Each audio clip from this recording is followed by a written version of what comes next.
सभी को नमस्कार साथियों, आपका एक बार पुनः स्वागत है अपने यूट्यूब चैनल पर। तो देखिए, हम अपना भारतीय राजनीतिक चिंतन यानी कि इंडियन पॉलिटिकल थॉट्स में पंडिता रामाबाई जी के बारे में पढ़ रहे थे। ठीक है जी।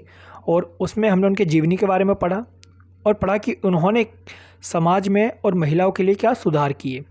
ठीक है, आज हम थोड़ा सा उनके विषय में ज़्यादा जानेंगे। आज हम देखेंगे कि उन्होंने पितृसत्तात्मक समाज के बारे में क्या कहा, ठीक है, हिंदू धर्म के बारे में क्या कहा, ठीक है, और उन्हें जो भारत की पहली नारीवादी कहा जाता है उसके पीछे क्या तर्क हैं। ठीक है जी, तो चलिए शुरू करते हैं। तो देखिए, कल हमने जाना कि जो पंडिता रामाबाई जी हैं ये बहुत बड़ी समाज सुधारक थी। उस समाज सुधारक के साथ साथ महिलाओं की मसीहा भी थी। क्यों? इन्होंने महिलाओं के क्षेत्र में बहुत काम किया। और महिलाओं के क्षेत्र में काम करने का कारण क्या था? ये भी एक महिला थी। इन्होंने महिलाओं की स्थिति को समझा, लेकिन समझने से पहले उन्होंने अपने ऊपर भी अप्लाई किया। कैसे? देखिए, उस समय जब ये थी तब बाल विवाह होते थे, बहुत जल्दी शादी हो जाती थी बच्चों की। लेकिन इन्होंने उस समय भी 21-22 साल की उम्र में शादी की। ठीक है, उसके बाद इन्होंने शादी किससे की? ये जबकि ब्राह्मण समाज की होने के बाद भी इन्होंने शादी एक शूद्र परिवार से की, शूद्र परिवार के लड़के से की जिनका नाम था विपिन। ठीक है जी। उसके बाद इन्होंने महिलाओं की स्थिति को सुधारने के लिए बहुत सारी एसोसिएशंस के लिए समाज के लिए स्थापना की। जैसे 1882 में इनके हस्बैंड का देहांत हो गया था, इनका जो पति था वो ख़त्म हो गया था। ठीक है, फिर इन्होंने महिलाओं की स्थिति में सुधार लाने के लिए, महिलाओं की शिक्षा में बढ़ोतरी करने के लिए एक संस्था की स्थापना की थी जिसका नाम था आर्य महिला समाज। ठीक है, फिर इन्होंने 1887 में रामाबाई एसोसिएशन की स्थापना कर दी। ठीक है, जिसमें 10 साल के लिए आर्थिक मदद दी जाती थी। फिर इन्होंने बाद में 1889 में एक संस्था की स्थापना की थी। वो संस्था विधवाओं के लिए बनाई थी, विधवाओं के लिए आश्रम था वो। ठीक है, उस आश्रम की इन्होंने स्थापना की थी। अब आप मुझे बताओ उस आश्रम का नाम क्या था, क्योंकि कल मैंने पढ़ाया था उस आश्रम के बारे में आपको। ठीक है जी।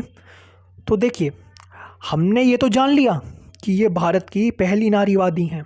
ठीक है, लेकिन पहली नारीवादी होने के साथ साथ हमने ये भी देखा कि कई सारे समाज सुधारक भी रही हैं और ये महिलाओं के लिए बहुत ज़्यादा अग्रेसर भी रही हैं। ठीक है, बढ़कर इन्होंने महिलाओं की मदद की है। ठीक है, महिलाओं के लिए काफ़ी सारा सुधार किया है।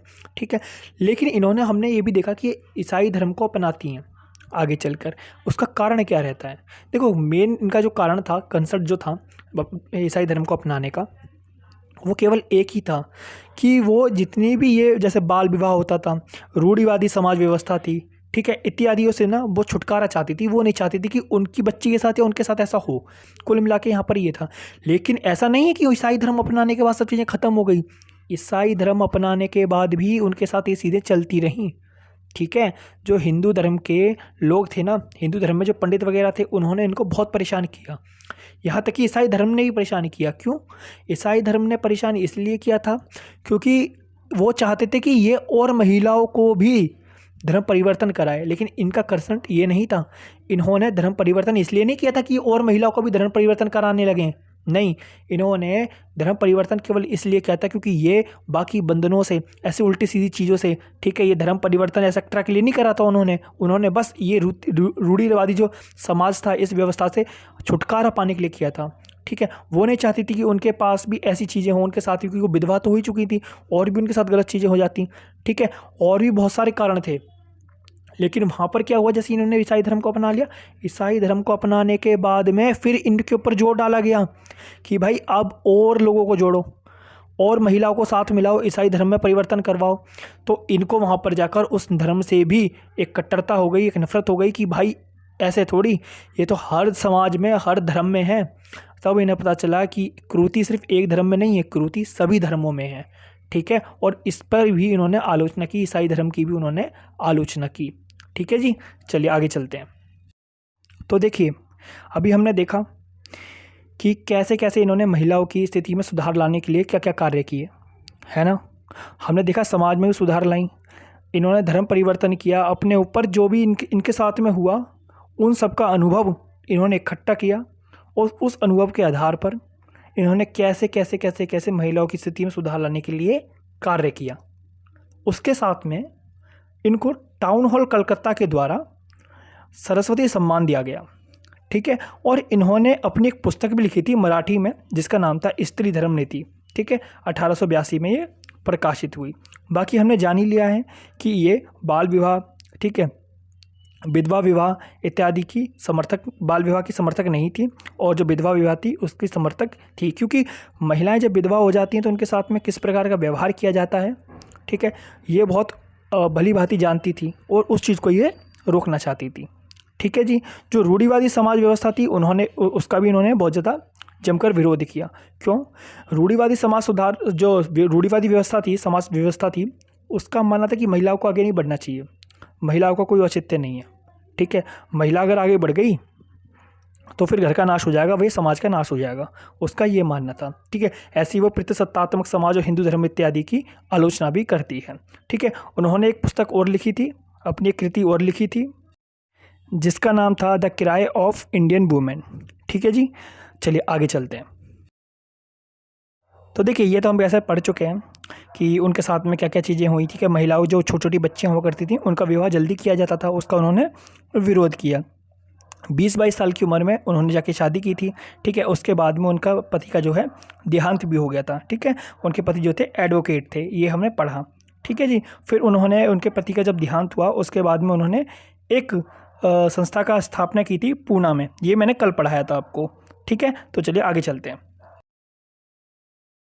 हिंदू धर्म यानी कि हिंदुज़म व पितृसत्तात्मक समाज की आलोचना। ये हिंदुज़म यानी हिंदू धर्म और पितृसत्तात्मक समाज की आलोचना करती हैं, इसको क्रिटिसाइज़ करती हैं, ये तो हमने पहले भी पढ़ा है, ठीक है। लेकिन अब ये ऐसा करती क्यों है, इसको जानना बहुत ज़रूरी है। देखो, हिंदू धर्म के अंदर जाति व्यवस्था है, इसको तो मानना पड़ेगा जी, बहुत सारी जातियाँ हिंदुज़म के अंदर, लेकिन क्या उनके अंदर हमेशा से ऐसा भेदभाव था? क्या ये सत्य है? नहीं, ठीक है। हमारा धर्म हमेशा से ऐसा नहीं है, हिंदू धर्म जो है हमेशा से ऐसा नहीं था। क्या हुआ, कुछ लोग थे, ठीक है, कुछ लोग जैसे बड़ी बड़ी जाति के लोग थे, जैसे पंडित वगैरह थे, ठीक है, इन्होंने अपनी कृतियाँ चला दी। वास्तव में क्या था हिंदू धर्म? हिंदू धर्म में वास्तव में तो ये बात थी कि भाई जो व्यक्ति जैसा है वो वैसा बनेगा, मतलब कर्म के आधार पर धर्म माना जाएगा।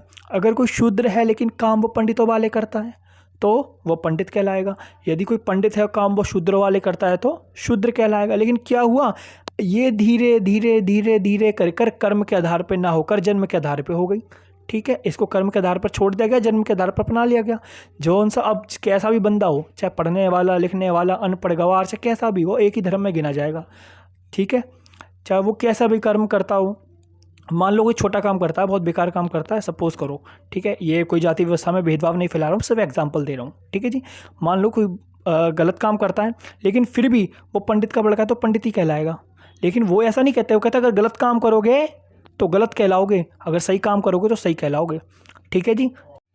तो कुल मिलाकर ये धर्म के अंदर जो भेदभाव है ना, ये बाद में पनपा, ठीक है। और जो ये पनपा है ना बाद में, वो इस चीज़ से नफरत करती थी, वो इस चीज़ की आलोचना करती हैं, ठीक है जी।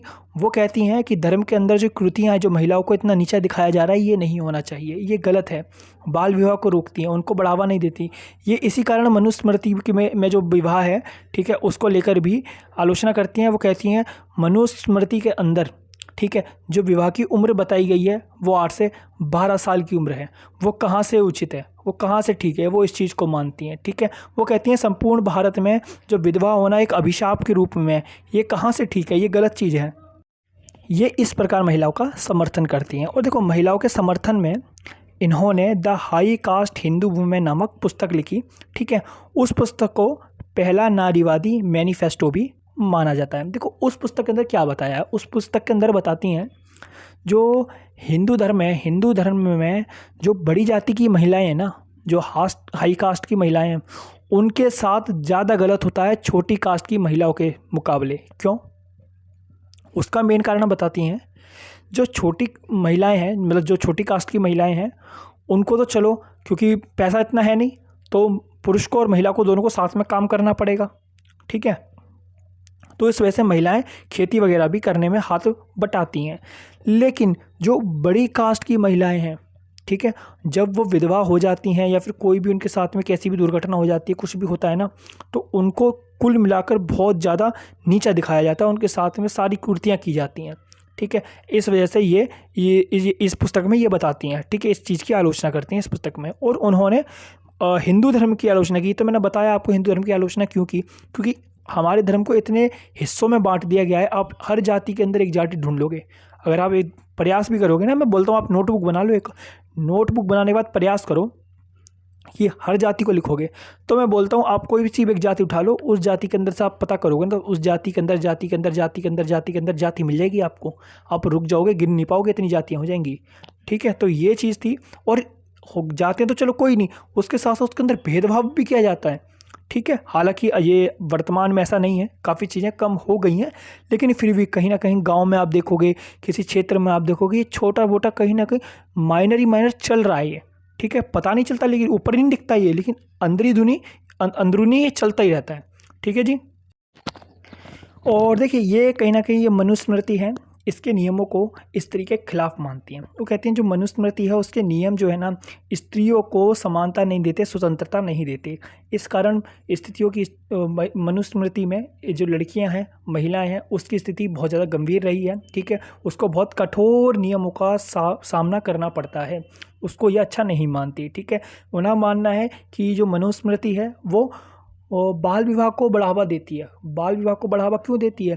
क्योंकि उसके अंदर प्रावधान है कि महिलाओं की जो शादी हो जानी चाहिए वो 8 से 12 वर्ष की उम्र में हो जानी चाहिए। तो ये बाल विवाह को कहीं ना कहीं बढ़ावा देने वाला कार्य हुआ, वो ऐसा मानती हैं। और वो कहती हैं कि जो विधवाएं महिलाएं हैं उनको तो किसी रूप में माना ही नहीं जाता, उनके साथ तो बहुत बुरा किया जाता है, ठीक है। और जितनी भी वो उच्च जाति की महिलाएं हैं, ठीक है, हिंदू महिलाएं हैं, वो बोलती हैं कि उनको ना तो उनको आत्मनिर्भरता मिलती है, ना उनको शिक्षा मिलती है, ठीक है, ना ही उनको कार्यकुशलता में कोई अनुभूति होती है, ठीक है। वो इस सब चीज़ों की आलोचना करती हैं। इस कारण वो हिंदू धर्म में और पितृसत्तात्मक समाज में कहती हैं कि इसमें महिलाओं के प्रति कोई भी सहानुभूति नहीं है। तो ठीक है जी, चलिए मैं आशा करता हूँ आपको वीडियो पसंद आया होगा और समझ भी आया होगा, ठीक है जी। तो कुल मिला के देखिए इसके अंदर जो फैक्ट हैं वो मैं आपको बताता जा रहा हूँ। और इसमें इन्होंने जो महिलाओं के लिए कार्य किया वो है, ठीक है, जो पंडिता रामाबाई जी ने महिलाओं के विषय में क्या कार्य किया, महिलाओं के समर्थन में क्या कार्य किया, और हिंदू धर्म में पितृसत्तात्मक समाज की आलोचना करती हैं, ठीक है, इनके जीवन के बारे में बताया गया था, ठीक है। हम थोड़ा सा इनकी जाति व्यवस्था के बारे में अपने नेक्स्ट पार्ट में पढ़ेंगे, और जो राष्ट्रवादी विचार है उसके विषय में जानेंगे, और इन्होंने जो धर्म परिवर्तन किया अपना उसके विषय में जानेंगे, ठीक है जी। चलिए, धन्यवाद।